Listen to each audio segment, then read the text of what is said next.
Bismillahirrahmanirrahim. Assalamualaikum warahmatullahi wabarakatuh. Nama saya Basar Rahmat Hidayah, NIM C0112121234, kelas A kelompok 8 histologi.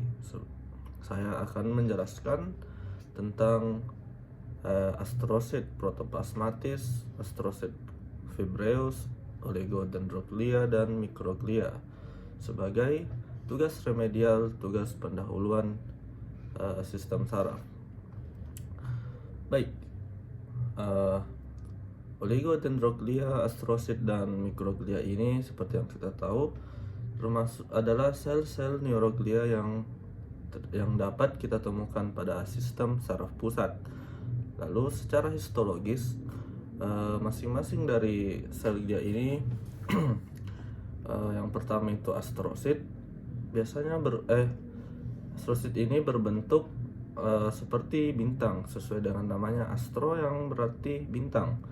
Lalu badan selnya itu cenderung tidak kelihatan. Kenapa? Karena banyak sekali juluran-juluran yang keluar dari badan selnya yang saking banyaknya menutupi badan sel dari astrosit itu sendiri.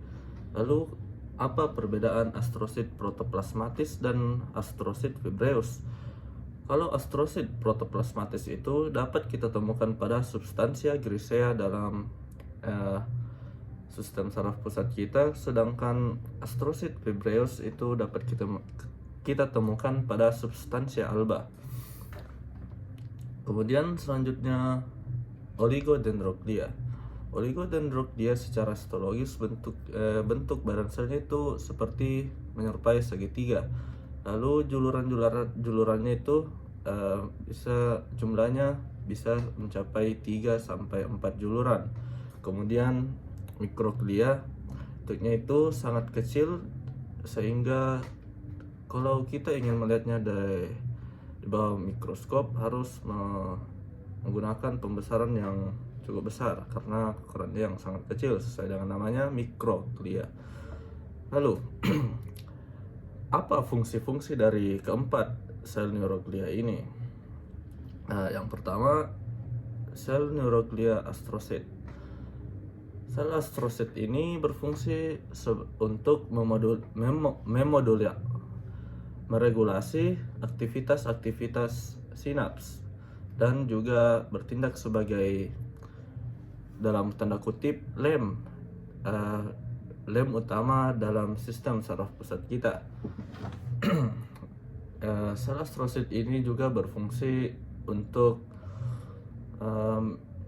mengganti jaringan-jaringan yang rusak pada jaringan sistem saraf kita, dan juga berfungsi untuk menyerap sisa-sisa metabolisme yang berada di cairan interstisial otak kita. Selanjutnya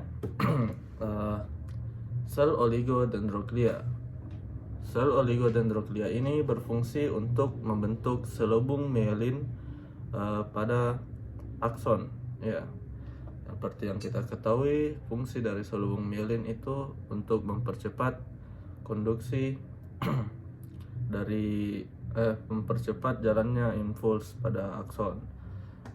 Kemudian yang terakhir, sel mikroglia itu berfungsi sebagai simpelnya sebagai sistem imun pada sel otak kita, di dalam otak kita atau sistem saraf pusat, atau sebagai imunitas. Mungkin itu saja dari saya, lebih dan kurangnya mohon maaf. Wabillahi taufiq wal hidayah. Wassalamualaikum warahmatullahi wabarakatuh.